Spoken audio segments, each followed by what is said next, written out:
دوستو، یہ کہانی ایک ایسے انوکھے جہاز کی ہے جو اپنے اڑان کے 37 سال بعد زمین پر لینڈ کرا۔ یہ بات دراصل 1955 کی ہے کہ جب 2 جولائی 1955 کو ایک جہاز 57 مسافروں اور 4 کریو ممبرز کو لے کر نیو یارک سٹی سے فلوریڈا کے لیے اڑان بھرا۔ شروع میں تو جہاز بالکل ٹھیک اڑ رہا تھا، لیکن بعد میں کچھ ایسا ہوا جس نے جہاز پر سوار تمام لوگوں کی زندگی بدل دی۔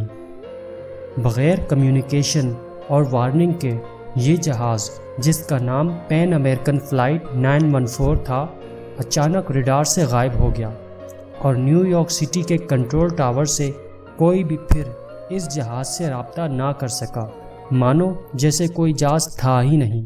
امریکی حکام جہاز کو تلاش کرنے لگے۔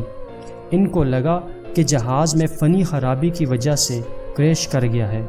تمام کوششوں کے باوجود جہاز کا کوئی سراغ نہ مل سکا، نہ تو جہاز کا ملبہ ملا اور نہ ہی کوئی باڈی۔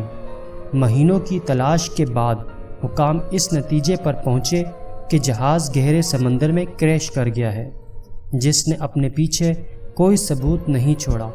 اس ایئر لائن نے مسافروں کے رشتہ داروں کو نقصان کے بدلے بھاری معاوضہ ادا کیا اور اس کیس کو یہیں بند کر دیا گیا۔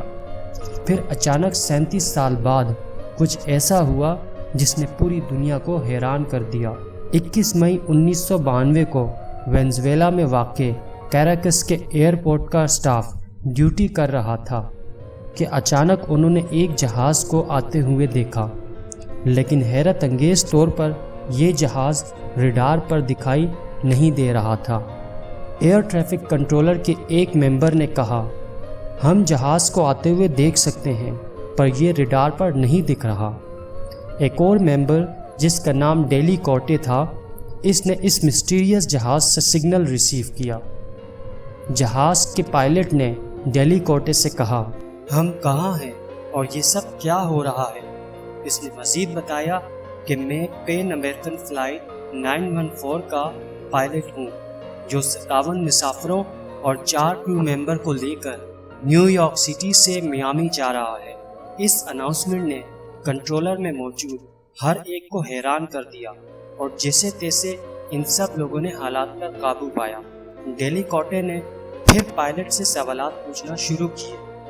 اس نے بہت ہی احتیاط سے پائلٹ سے معلومات لینا شروع کیے اور کہا، کیا جہاز میں کوئی مسئلہ ہے جو اپنے منزل کے برعکس 1800 کلومیٹر دور فلائی کر رہا ہے؟ ڈیلی کوٹے نے کہا، are you mayday? Are you in trouble? لیکن اس پر کوئی جواب نہیں ملا۔ پھر بعد میں پائلٹ نے کہا، اس کو 2 جولائی 1955 کو صبح 9:55 پر میامی انٹرنیشنل ایئرپورٹ پر لینڈ کرنا ہے۔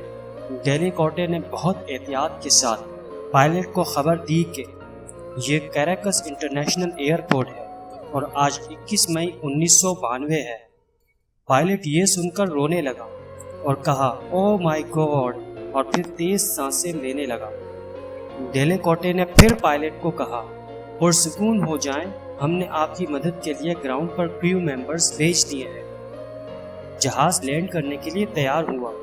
ایئر کنٹرولر کے ممبر اس جہاز کو دیکھ کر بہت حیران ہو گئے کیونکہ یہ جہاز بہت پرانا تھا اور اس میں ٹربائن کی جگہ پروپیلر لگے ہوئے تھے۔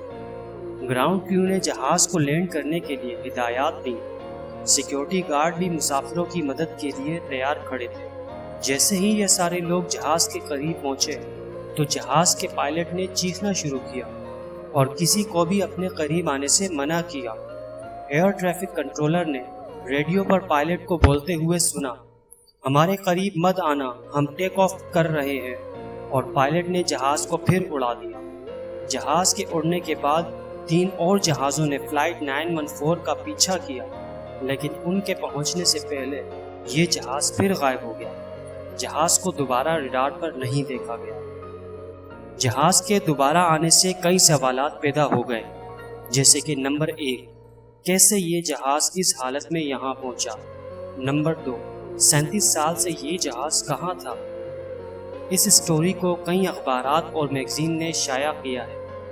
کچھ لوگوں کا ماننا ہے یہ سب برمودا ٹرائنگل کی وجہ سے ہو رہا ہے۔ کچھ لوگ تو ایلین کو ذمہ دار ٹھہراتے ہیں، مگر زیادہ تر لوگ اسے صرف محض ایک کہانی سمجھتے ہیں۔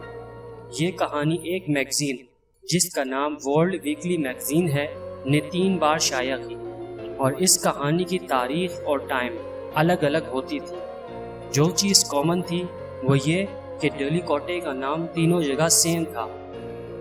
ویورز، یہ کہانی جھوٹی ہو یا سچی، اس کا فیصلہ آپ خود کریں، لیکن میرے خیال میں یہ کہانی جھوٹی ہے، کیونکہ اگر آپ ویکیپیڈیا پر 1955 کے ہوائی حادثوں کے بارے میں تحقیق کریں تو فلائٹ 914 کا ذکر ہی موجود نہیں ہے۔ اس کے علاوہ یہ کہانی جس میگزین نے شائع کی ہے، اس نے تینوں بار الگ الگ ڈیٹ اور ٹائم بتایا ہے، جس سے یہ بات ثابت ہوتی ہے کہ یہ ایک جھوٹی کہانی